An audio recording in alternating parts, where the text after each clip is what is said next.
¿Qué tal? Buenos días. Masacre en el penal de Quezaltepeque, de eso hablamos hoy y más en República.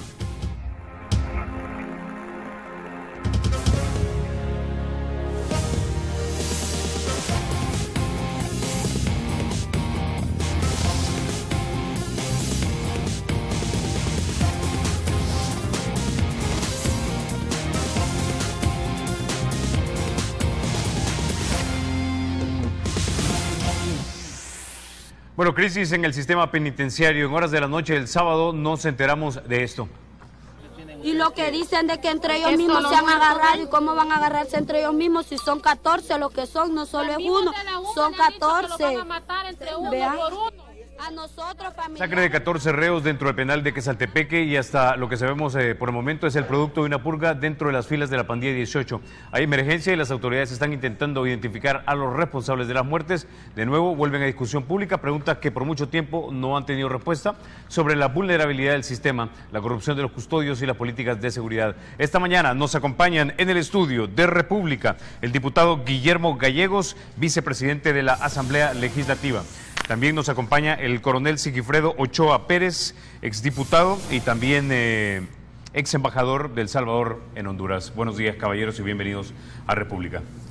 Ahora, diputado Gallegos, el sábado anterior sucede esto. La pregunta es, ¿se sabía o no se sabía? Porque el fiscal general de la República aparentemente dice que tenían información sobre esto. Y la pregunta es, ¿se hizo lo suficiente para prevenir o no? ¿O simplemente se dejó que pasara esto? Bueno, muchas gracias, buenos días, coronel Ochoa, es un gusto poder compartir con usted, Carlitos, y con toda la audiencia que a esta hora sintoniza la entrevista. Sí, efectivamente, aquí queda al descubierto dos situaciones, pienso yo. La vulnerabilidad de nuestro sistema penitenciario, que de alguna manera está colapsado totalmente por la gran cantidad de personas o reos que están detenidos en este momento. Y lo otro, yo he hecho también algún tipo de investigación con fuentes que tienen mucho conocimiento de esto, y realmente se trata de un ajusticiamiento entre miembros de pandillas, específicamente miembros de la pandilla 18. Esta orden vino del penal de Morazán. Fue ahí donde se da esta orden para que fueran asesinados estos sujetos. Parece que hay una división profunda en ellos, unos que quieren mantener una ola de violencia en el país, y otros que parece ser que son los que fueron asesinados, que eran los que estaban promoviendo de alguna manera bajar los niveles de violencia. Eso es lo que a mí se me ha comentado, se me ha informado, pero sin duda esto demuestra también, como lo decía, la vulnerabilidad de nuestro sistema penitenciario. Desgraciadamente, pues yo hace mucho que con la Comisión de Justicia hicimos una visita a Mariona hace mucho tiempo, y es imposible poderlo hacer prácticamente, y ellos son los que dirigen, los dueños al interior de los centros penales. Ya el ministro ha manifestado, y sé que se están haciendo esfuerzos importantes por parte de la dirección y del ministerio en querer reordenar pasos que se han dado. Por ejemplo, es el ordenamiento de las visitas. Se está buscando también la construcción de otros centros penales, y de alguna manera pues tratar de ir estableciendo un orden. Pero hoy creo que sí hemos recibido esta noticia bastante complicada, porque al final de cuentas son personas las que mueren. Al final de cuentas, El Salvador nuevamente se vuelve a poner ante las noticias internacionales como un país que tiene graves problemas de violencia. Y yo por eso insisto, hay que reconocerlo y hay que verlo así. Nuestro país está pasando momentos críticos. Lamentablemente este fin de semana hemos tenido el fallecimiento, o el asesinato, mejor dicho, además de tantos salvadoreños que han muerto, gente que no tenía nada que ver, gente humilde, gente trabajadora, el asesinato de 2 agentes de la Policía Nacional Civil, para quienes yo expreso mi más sentido pésame, tanto a sus familias como a la corporación. 2 agentes en divisiones especiales dentro de la Asamblea, uno en la DAN, y recientemente el día de ayer como a las 5 o 6 de la tarde en Aguilares, un miembro del GRP. Esto te lleva a indicar pues que los niveles de violencia no cesan en el país. Tú te fijaste también, se dio otro hecho que hay que ponerle atención, el asesinato de la muerte de la mamá de un pandillero aquí en Aguilares. Algo sucedió. Yo llegué a pensar que esto había desencadenado quizás esta situación del penal de Quesaltepeque, pero según me he indagado, pues no fue precisamente eso. Por eso lo dice muy bien la Fiscalía y el ministro de Seguridad, ya se tenían indicios de que esto se pudiese dar. Okay. Se me ha comentado, Carlitos, también, debido a que los líderes de los miembros de las maras están incomunicados en el penal de Zacatecoluca, que esto es muy bueno. Aparentemente esto ha desembocado una serie de problemas internos en las maras. Ok. Antes de ir con usted, coronel, quisiera que escucháramos lo que dijeron el ministro de Seguridad, Benito Lara, y el director de Centros Penales, Rodil Hernández, luego de que se conociera de esta masacre en el penal de Quesaltepeque. Escuchemos. Y a que no se efectúe el desencierro de los privados de libertad. Ellos van a permanecer en sus celdas y precisamente hemos decretado estado de emergencia porque las investigaciones van a seguir su curso. Hemos tomado medidas con otros penales también que no tenemos como las alertas de que algo pueda suceder internamente, pero es necesario prevenir cualquier situación y hemos tomado algunas providencias del caso.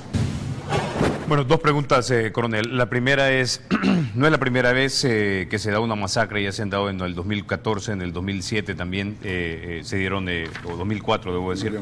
La pregunta es, ¿controlamos o no controlamos nosotros los penales? Esa es la primera. Y la segunda es, si se ha dicho también de algunos funcionarios que estos pandilleros no formaban parte de la línea de mando, sino que eran pandilleros que eran, digamos, de la tropa, ¿qué sentido tiene matar a estos pandilleros que supuestamente eran de la tropa? Bueno, mira, indiscutiblemente, como lo decía Guillermo, el sistema penitenciario ha colapsado, no desde hoy, sino desde hace varios años.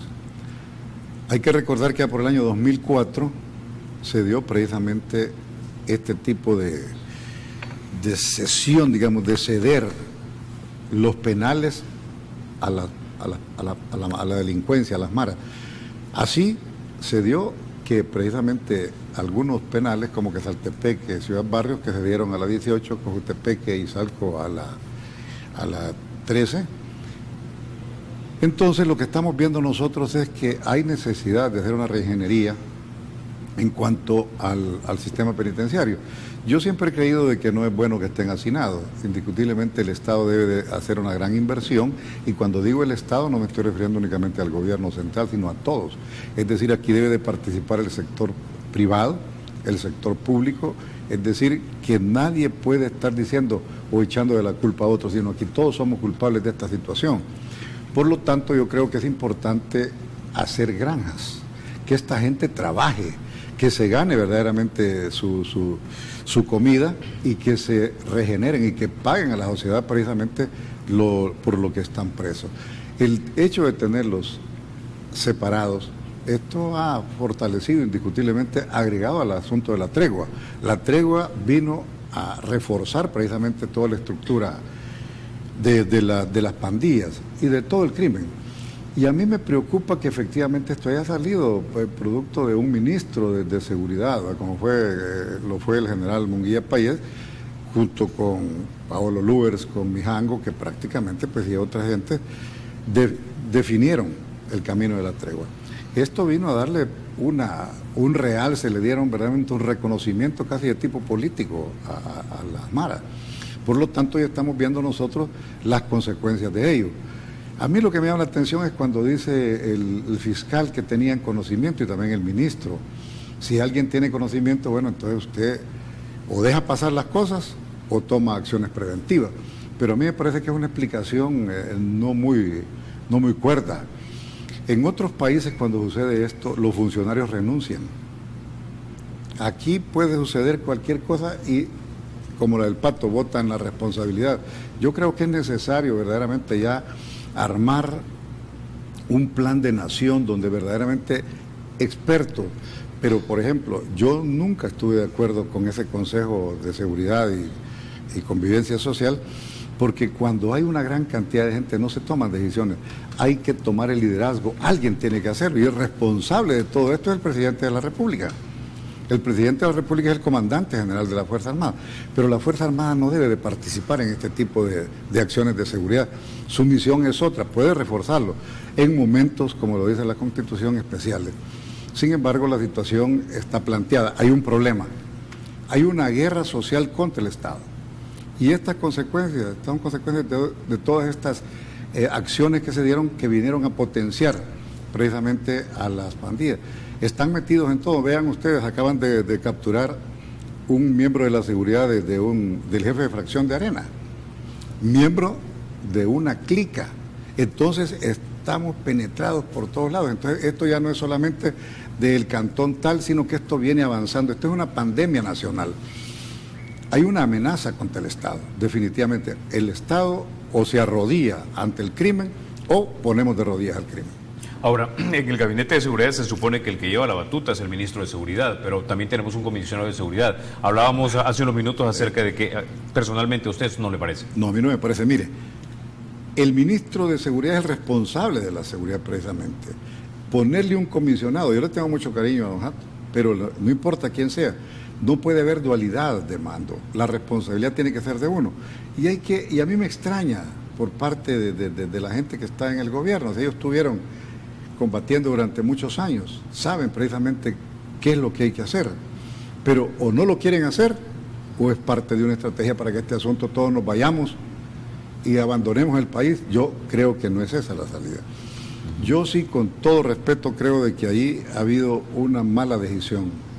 El tener un comisionado de seguridad y tener un ministro de seguridad me parece que son funciones duales. Y hay que estudiar un poco la historia de Roma. Cuando Roma precisamente nombra 2 cónsules, 2 responsables, y estaban combatiendo a uno, el otro no le ayudaba precisamente por las razones de que querían que lo eliminaran, pero después de que eliminaban a uno, eliminaban a otro, los bárbaros. Por lo tanto, yo creo que la responsabilidad debe ser únicamente de una persona y de un equipo que actúe, porque mire, aquí no podemos estar actuando como queso duro blandito. O se ponen las cosas como deben de ser, o el Estado se arrodilla. Ok, con esa idea nos vamos a la pausa. Cuando regresemos vamos a hablar acerca de las interioridades del sistema penal. Ya volvemos.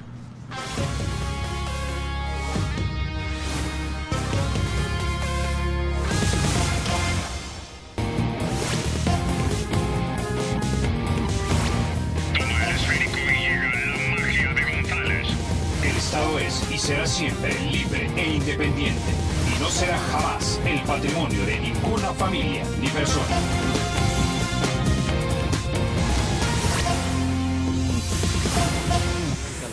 Bueno, señor vicepresidente, diputado Gallegos, pregunta, si se sabía que esto podía suceder, ¿por qué no se hizo nada? ¿Qué está pasando adentro de los centros penales? ¿El director tiene el control o no tiene el control porque hay una red, digamos, de personas que actúan de manera autónoma y de manera presuntamente corrupta y por lo tanto se dejan pasar este tipo de cosas?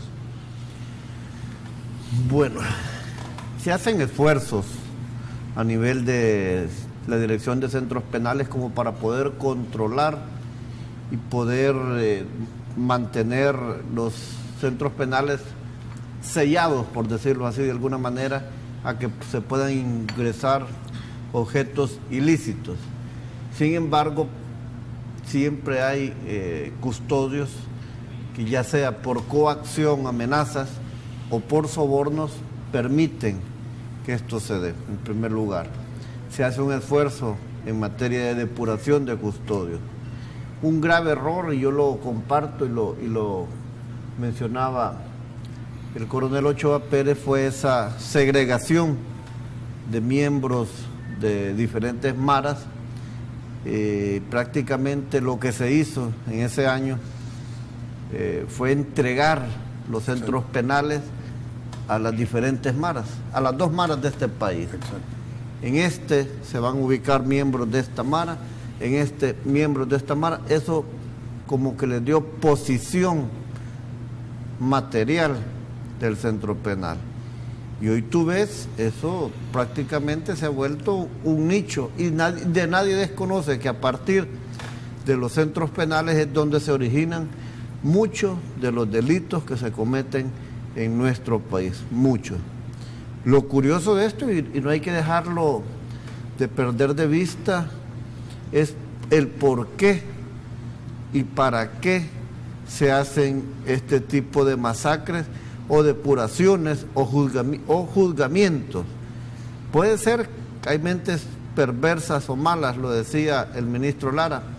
Los que murieron son de línea, no de línea de alta estructura, sino de línea media o media baja. Incluso pudiese ser que con esto quieran también tratar de mandar un mensaje a la población y no importándoles, como no tienen, como yo lo he dicho, ni sentimientos ni alma, no importándoles matando a gente de su misma mara. Entonces esto no hay que dejarlo pasar así, Carlos y amigos televidentes, como algo insignificante. Pero contestando a tu respuesta, la Dirección General de Centros Penales y el esfuerzo que hace el Estado podrá tener control del perímetro, podrá tener control de los accesos a los centros penales, pero ya en el interior de los centros penales es prácticamente ellos los que tienen el control. Para eso, y no sería descabellada la propuesta que ya se ha planteado, sería importante que estos sujetos, si realmente quieren rehabilitarse, quieren regresar a la sociedad, porque eso es lo que se busca con un sistema penitenciario, el rehabilitarlos, el darles la oportunidad para que cuando salgan puedan ellos reinsertarse a la sociedad. Sería importante el hecho de que ellos puedan convivir juntos y debería de irse probando, haciendo un plan piloto en algún centro penal donde puedan estar detenidos tantos miembros de una mara como de la otra y aprendan a convivir. Gran número de los muertos que se dan en nuestro país, y lo reconocía el subdirector de la policía, el comisionado Howard Cotto, una gran mayoría de esos, de los 125 que tuvimos la semana pasada, el fin de semana pasada, casi el 80% son miembros de maras, casi el 80%. Esto se debe a esa lucha territorial, esto se debe a purgas internas o se debe a querer controlar territorio para el cometimiento de diferentes ilícitos, desde tráfico de drogas, robos, extorsiones. Entonces muchos de los muertos a eso. A mí me parece que sería y yo lo he platicado con el ministro y quería comentar esto también, Carlitos, ya hay algún plan por ahí de poder ir implementando, de que reos de diferentes maras puedan convivir juntos. Y sí tenemos que hacer, y como diputados tenemos que dar todo el respaldo. ¿Para cuándo se estaría implementando esa medida, diputado? Se está madurando la idea. No es nada fácil eso, pero yo creo que hay que ir dando esos pasos para que esto pues no siga sucediendo. Ahora, coronel Ochoa Pérez, si se sabía esto desde la semana anterior, desde el viernes, de que iba a suceder algo así, a mí me resulta muy difícil de pensar que no hay un cuarto de control en el penal donde se tiene video que incluso se puede ver a través de la oscuridad, y que alguien no se haya percatado que se estaba empezando a asesinar gente. Lo que demuestra entonces es que no hay inteligencia, o se hacen del ojo pacho ante las situaciones que pasan dentro. Aquí, por ejemplo, se ha querido decir que los problemas que pasan son por las telefónicas, por ejemplo, y que deben de ser ellos los que deben de pagar el asunto ese. Creo que tú has hecho una propuesta, Guillermo, sí, al respecto. Yo, sin embargo, creo de que el problema no está en eso, sino que está dentro del sistema. Para comenzar, ¿por qué tienen que bloquear la señal si no deben de existir teléfonos dentro de las cárceles? Segundo, cualquier cosa que entre es porque alguien permitió el paso. Es decir, un televisor, un arma, no entra solita caminando, sino que alguien tiene que ser el agente que lo mete. Por lo tanto, yo creo que esto está totalmente corrompido. Mira, aquí hay que hacer una barrida completa, aquí hay que hacer una reingeniería. El problema es que no hay ningún plan, se va improvisando planes. Y la verdad es que se pelea por llegar al poder, pero una vez en el poder como que las prioridades no son las que debería de ser. Aquí todo el pueblo salvadoreño está sufriendo las consecuencias de esta inseguridad. No hay inversión, ni nacional ni extranjera. El nacional se está yendo fuera. Yo veo Guatemala, veo Nicaragua, no tiene los niveles que hay acá de inseguridad. Aquí todo el mundo, ya hoy ninguna colonia está segura, ninguna residencial. Estamos como en los tiempos antiguos, donde las ciudades se amurallaban para evitar el ataque de otras tribus salvajes. Lo mismo está sucediendo en el país. No hay seguridad. La gente aquí anda con un temor permanente. Todo el mundo quiere irse del país. Entonces, ¿qué hacemos? Aquí la responsabilidad es de las autoridades del Estado. Aquí se le debe de dar el apoyo al Ejecutivo, de parte del Legislativo, de parte de la Corte Suprema y de parte del Fiscal General. El problema es que aquí cada uno tira por su lado. Y los partidos políticos, por ejemplo, por llevar agua a su molino, aprovechan esta situación. No se han dado cuenta de que al final también ellos van a ser perjudicados. Yo creo que debemos de hacer un esfuerzo para unir el frente interno. Yo siempre he dicho una cosa: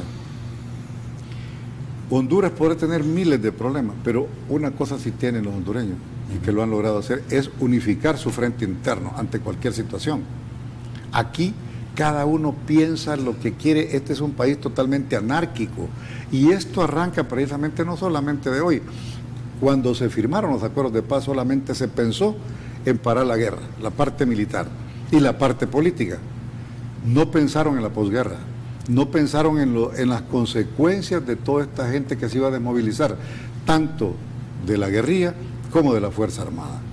Al final, la gente aprendió a matar, y sin fuentes de trabajo y sin un plan para atraerlos. Al contrario, los desecharon. Estamos viendo los problemas. Este es uno de los problemas graves que yo siempre he dicho, fue haber eliminado el servicio territorial en el país. Podrá decirse de los militares, que chafarotes, que dictadores, pero había orden en el país y no había la corrupción que hay hoy. Eran gente que ponía orden. Hoy nadie manda en el país. Los derechos humanos, cómo no, está bien, pero han sido usados en exceso favoreciendo al delincuente. Ahí me recuerdo que había una procuradora, ex procuradora, que decía: mis niños, a los mareros. Entonces, estos son niños asesinos. Y además, los niños asesinos deben ser tratados también como adultos. Y la verdad es que la situación que vive el país es una situación de desesperanza. Este es el problema. No podemos salir corriendo, no podemos huir. Debemos de unirnos todos para buscar soluciones. Yo creo que también el gobierno debe dejarse ayudar. El problema es que no le dan chance a nadie de fuera que no sea de la línea de ellos.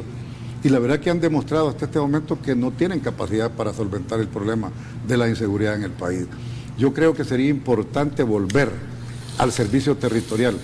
Ese espacio que se quedó al eliminar el servicio territorial ha sido llenado por la delincuencia, y no solamente las maras. Aquí estamos hablando de trata de personas, de tráfico de armas, de contrabando, de narcotráfico, etc. Y prácticamente aquí, aunque no lo han querido reconocer las autoridades del gobierno, pero sí hay un control territorial de parte de la estructura de delincuencia en el país. ¿Y este servicio territorial del que usted habla, coronel, bajo las actuales circunstancias, implicaría que la creación de un nuevo cuerpo de seguridad?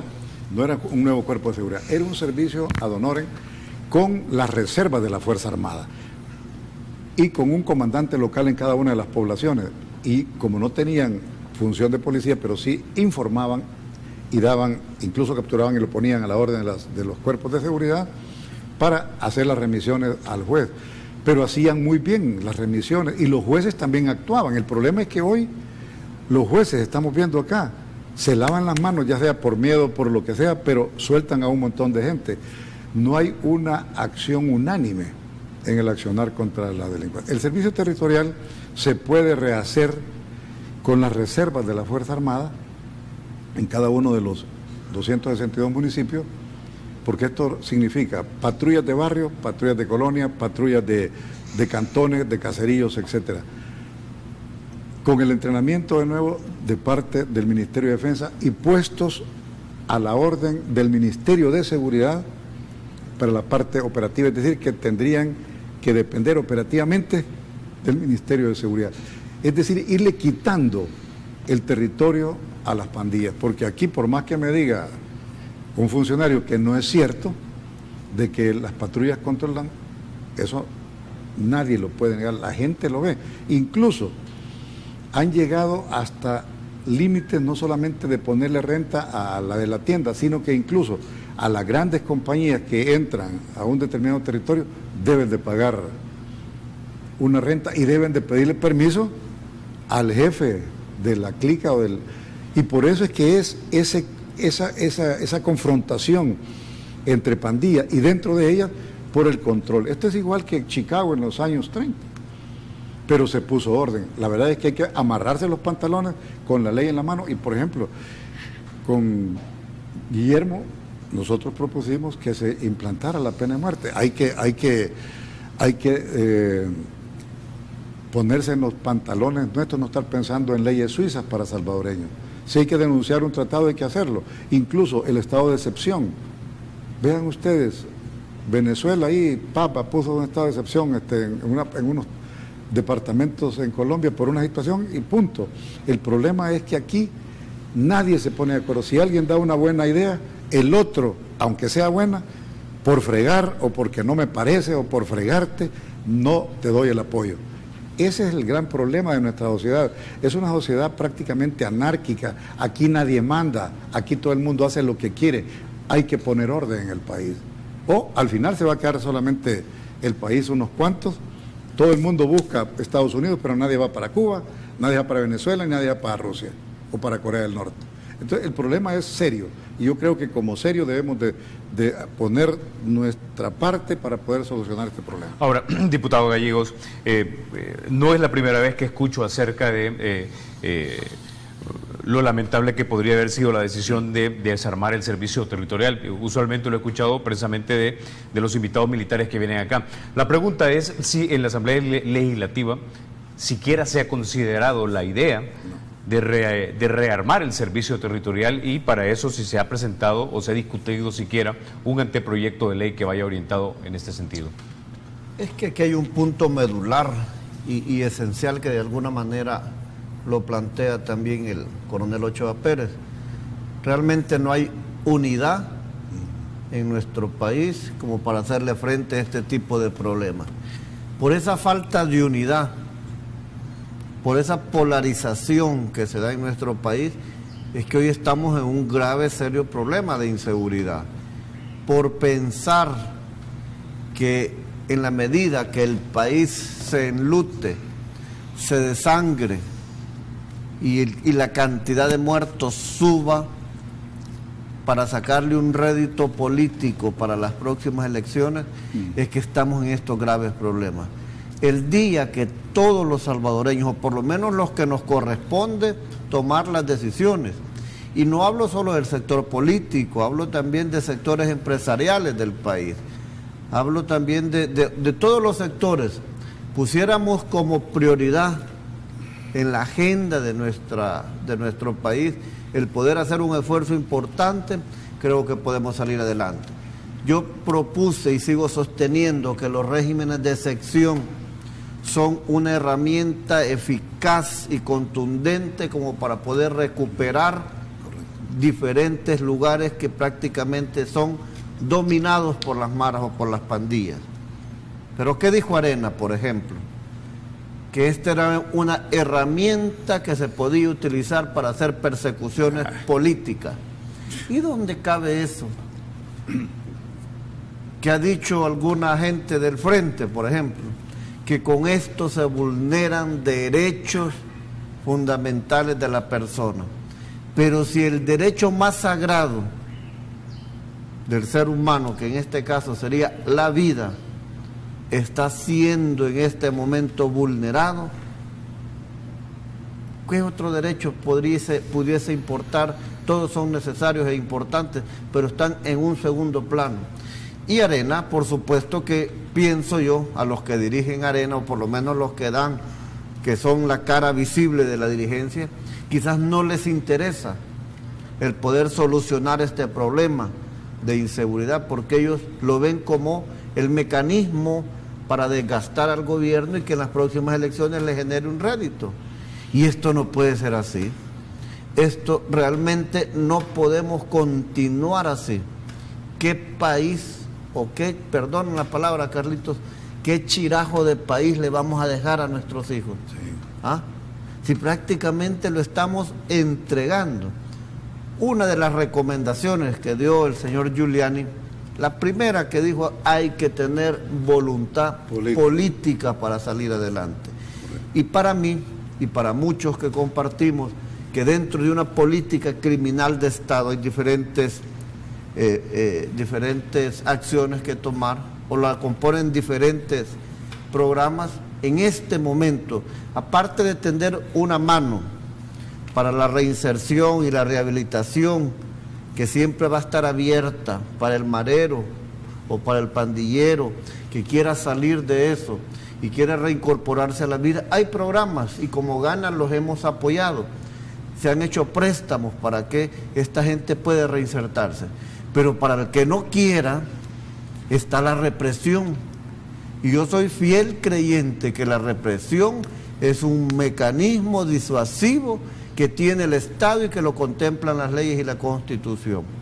Yo lamento realmente que el coronel haya decidido ya no estar como diputado, porque con él hicimos esfuerzos importantes, como por ejemplo la legítima defensa, fue algo que entre ambos promovimos y logramos hacerlo. Promovimos también que la aportación de armas por parte de los policías cuando están de licencia, también hicimos ese esfuerzo importante.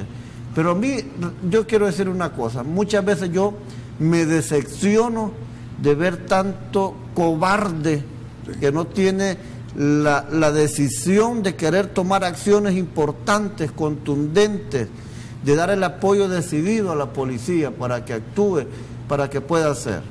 Eso sí, te vuelvo a insistir, se me critica mucho por mis posturas.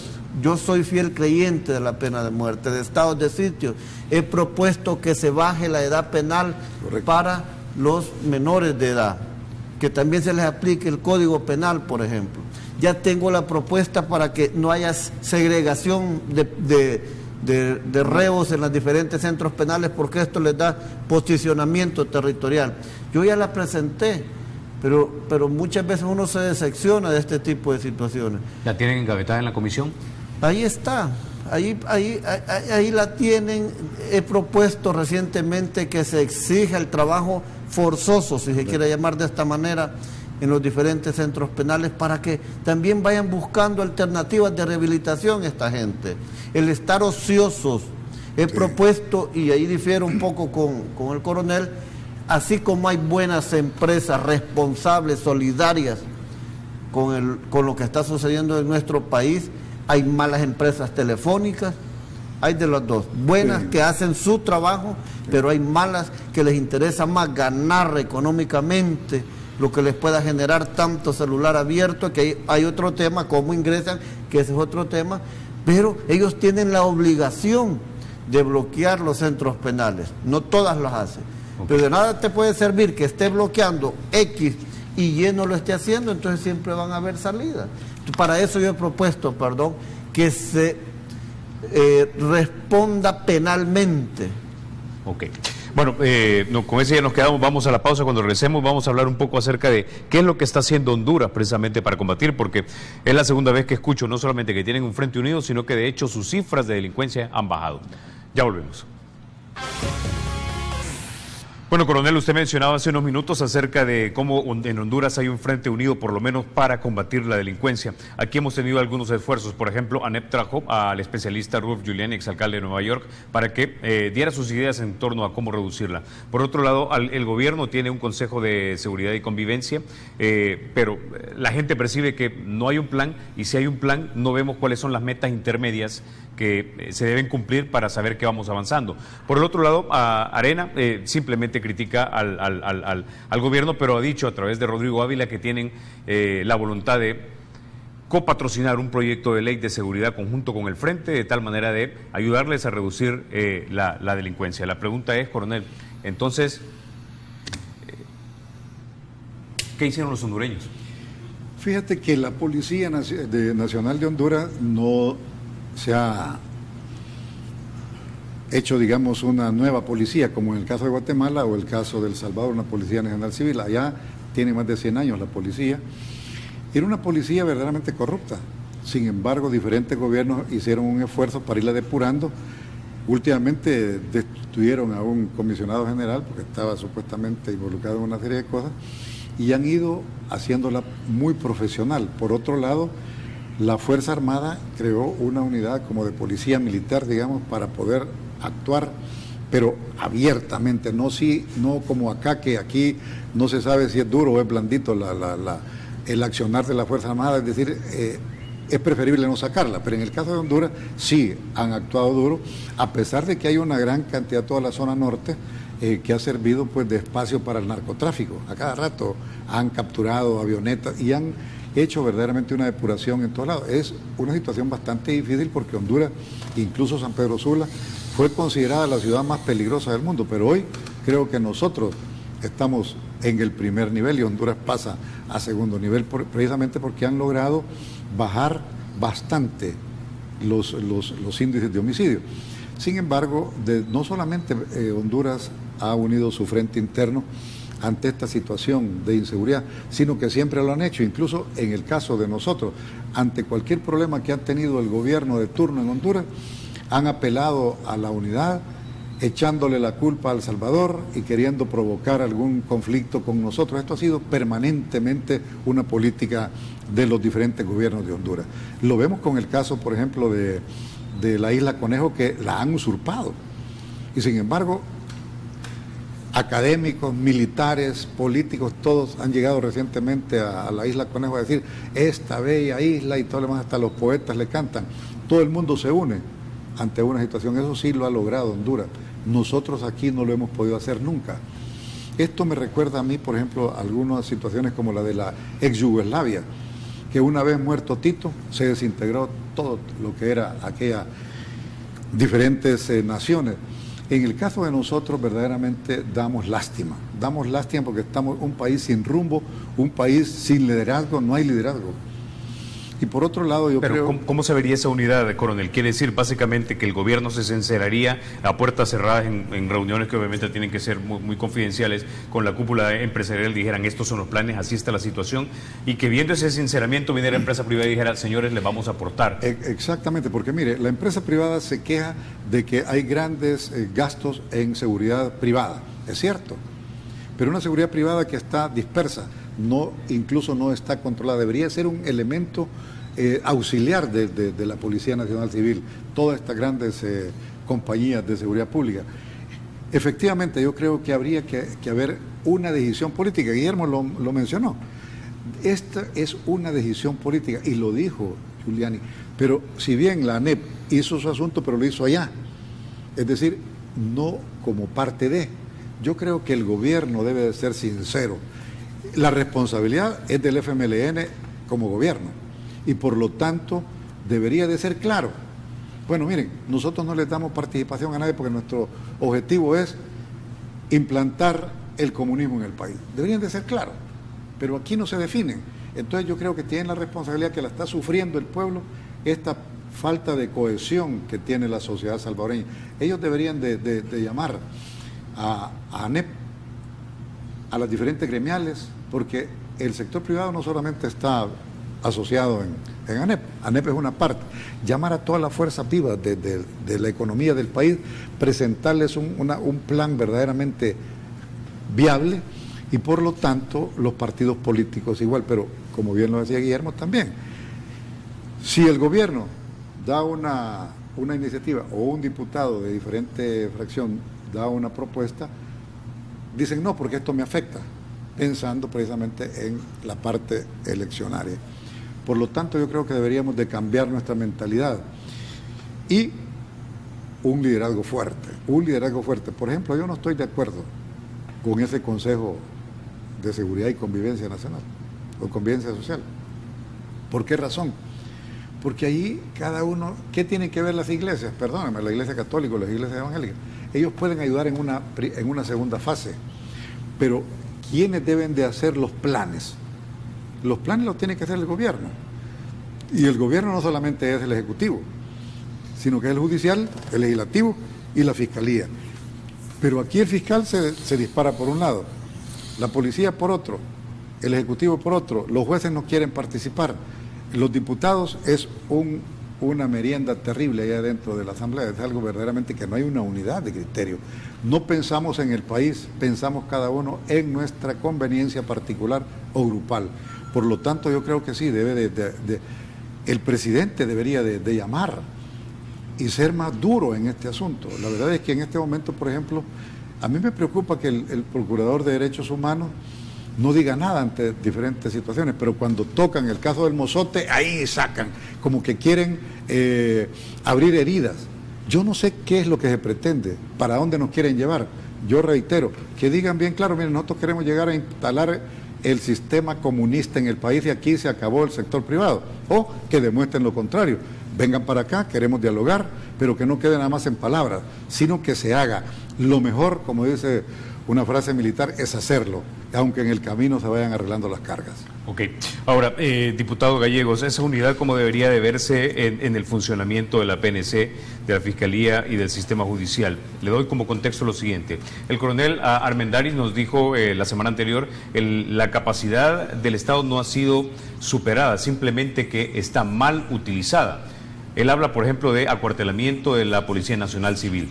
En el caso de la Fiscalía sabemos que son 1.200 fiscales, pero cada uno tiene 412 casos aproximadamente. No sé si deberíamos tener más fiscales o más ayudantes de fiscales. Y en la parte del judicial, dos jueces me dijeron la semana anterior, mire, el problema es que a veces la Policía Nacional Civil no reúne las suficientes pruebas o realmente arruina tal vez el proceso de recopilación de las pruebas y de repente la Fiscalía no puede armar entonces los casos y por lo tanto nosotros tenemos que soltarlos. Yo pensaría que haciendo una autocrítica de todos los órganos de Estado y todos los que tenemos que ver con este tema, lo peor que puede pasar es que comencemos a tirarnos la pelota o a querer quitarnos responsabilidades. Lo más conveniente es que todos asumamos la responsabilidad que nos corresponde y que hagamos nuestro mejor esfuerzo con los recursos que tengamos. Hay un nivel constante de depuración en la Fiscalía, en la Policía y debe de existir también en el órgano judicial. Así como hay excelentes jueces comprometidos, y yo quiero felicitar las dos recientes resoluciones donde prácticamente a 125 mareros los pasan a instrucción.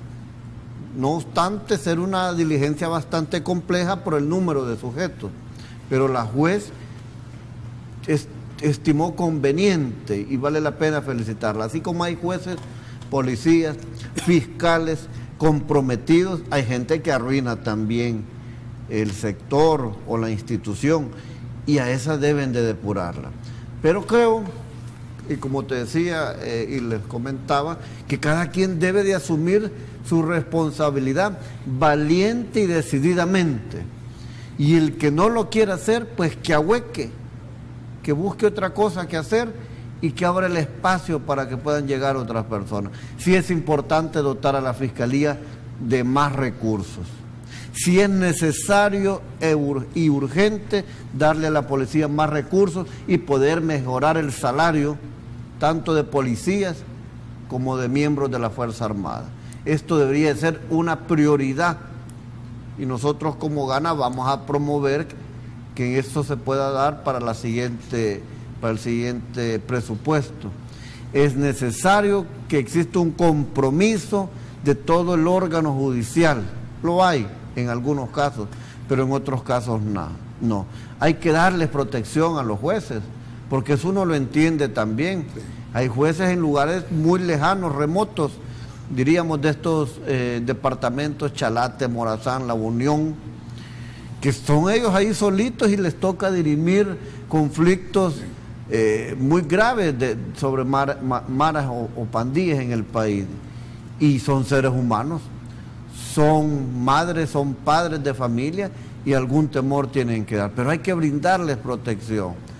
El ministro Lara ha propuesto que se van a realizar audiencias a través de videocámaras en los diferentes centros penales.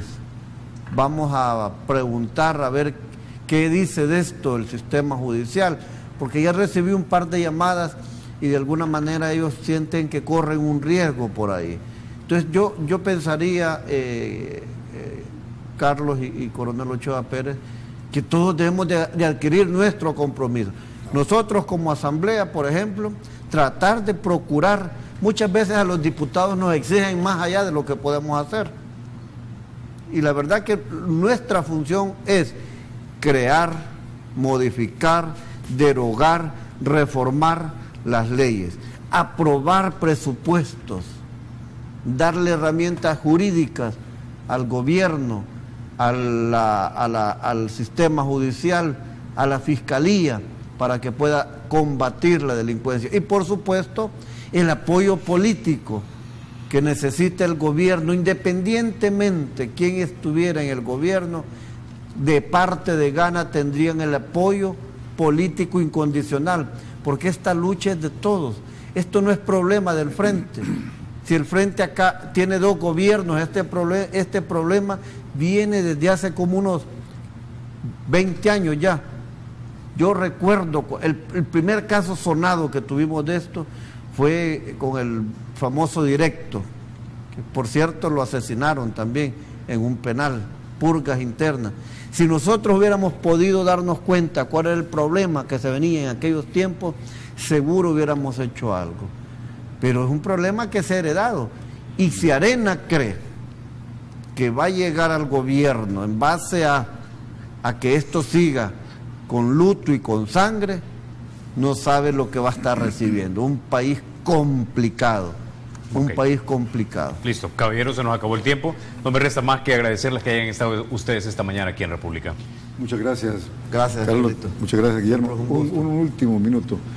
Yo le pediría a la población salvadoreña que nos unamos, que dejemos de lado la parte ideológica, los intereses económicos, personales o de grupo, y que como Estado verdaderamente demos un buen ejemplo al mundo, no el mal ejemplo que estamos dando al mundo hoy. Ok, una vez más, muchísimas gracias a ustedes, amigos. Los espero mañana a las 6:30 de la mañana. Recuerden, la República es de todos. Hay que cuidarla.